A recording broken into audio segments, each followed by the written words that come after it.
ಓಂ ವಿಶ್ವಸ್ಮೈ ನಮಃ. ನನ್ನ ಪ್ರೀತಿಯ ಬಂಧುಗಳೇ, ಈ ಪುರುಷ ಮತ್ತು ಸ್ತ್ರೀಯಲ್ಲೂ ಇಬ್ಬರಲ್ಲೂ ಕೂಡ ಈ ಸೌಂದರ್ಯ, ಯೌವನ, ಉತ್ತಮವಾಗಿರುವ ಕುಲ ಎಲ್ಲವೂ ಇದ್ದು ವಿದ್ಯೆಯೇ ಇಲ್ಲದಿದ್ದರೆ ಪಾಲಾಶದ ಪುಷ್ಪದಂತೆ ಅಂತ ಹೇಳ್ತಾನೆ.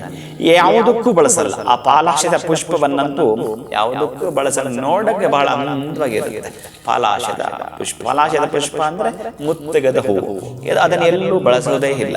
ಹಾಗೆ ಏನು ಪ್ರಯೋಜನ ಬಂತು? ಅಂತಹ ಪ್ರಯೋಜನಗಳು ಏನೂ ನಮ್ಮ ಮನೇಲಿ ಆಗುತ್ತಾನೆ ಇಲ್ಲ ಗುರುಗಳನ್ನ. ನೋಡಕ್ಕೆ ನಾವು ದೊಡ್ಡ ಮನೆ ಅಂತೆ, ಆದ್ರೆ ಏನು ಪ್ರಯೋಜನ ಇಲ್ಲ. ಹೇಳ್ಕೊಳಕ್ಕೆ ಎಲ್ಲ ಇದೆ, ಏನೂ ಇಲ್ಲ. ಈ ಸ್ಥಿತಿಯಲ್ಲಿ ಇದೀವಿ ಅಂತಂದ್ರೆ ಈ ಸಪ್ತಮಿ ಆರಿದ್ರ ನಿಮ್ಮ ದರಿದ್ರ ತೊಳೆಯುವಂತ ಸಪ್ತಮಿ ಈ ದಿನ ಇರೋದರಿಂದ ನೀವುಗಳು ಬಹಳ ಮುಖ್ಯವಾಗಿರತಕ್ಕಂತಹದ್ದು ಬೆಲ್ಲ, ಒಣಕೊಬ್ಬರಿ, ಅರಿಶಿನ ಕೊಂಬು ಮನೆಗೆ ತರತಕ್ಕಂತಹದ್ದು. ಜಟಾಮಾಂಸಿಯ ಬೇರನ್ನಂತೂ ಮರೆಯದೇ ತರಬೇಕು. ಆ ಜಟಾಮಾಂಸಿಯ ಬೇರನೊಂದಿಗೆ ಈ ತಾಮ್ರದ ನಾಣ್ಯ ಅದರ ಜೊತೆಗೆ ಹಾಕ್ತಕ್ಕಂಥದ್ದು.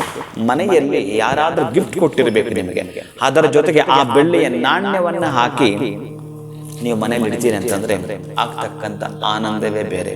ಇಷ್ಟು ದಿವಸಗಳು ಯಾರು ಯಾವುದಕ್ಕೂ ಏನಕ್ಕೂ ಉಪಯೋಗವೇ ಬಾರದೆ ಬರೀ ಹೇಳ್ಕೊಳ್ಳಲಿಕ್ಕೆ ಅಷ್ಟೇ ಇತ್ತು ಅಂದ್ರಲ್ಲ, ಈಗ ಪ್ರಯೋಜನಕ್ಕೆ ಬರೋದನ್ನು ನೀವು ಗಮನಿಸ್ತಾ ಬರ್ತೀರಿ.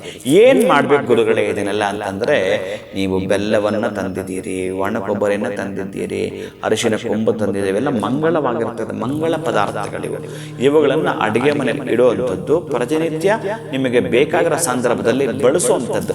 ಈ ಜಟಾಮಾಂಸಿ ಅದರ ಜೊತೆಗೆ ಹಾಕಿರುವ ತಾಮ್ರದ ನಾಣ್ಯವನ್ನು, ಈ ಬೆಳ್ಳಿಯ ನಾಣ್ಯವನ್ನು ನಿಮ್ಮ ತಿಜೋರಿಯಲ್ಲಿ ಇಡುವಂಥದ್ದು, ನೀವು ಮುಟ್ಟಿ ನಮಸ್ಕರಿಸುವುದು. ಇದನ್ನೇ ಪ್ರತಿನಿತ್ಯ ಮಾಡ್ತಿರ್ತೀರಿ. ಎಷ್ಟೊಂದು ಬದಲಾವಣೆಯೋ ಪರೀಕ್ಷೆ ಮಾಡಿ ನೋಡಿ. ಶುಭಂಭುಜ, ಒಳಿತಾಗಲಿ.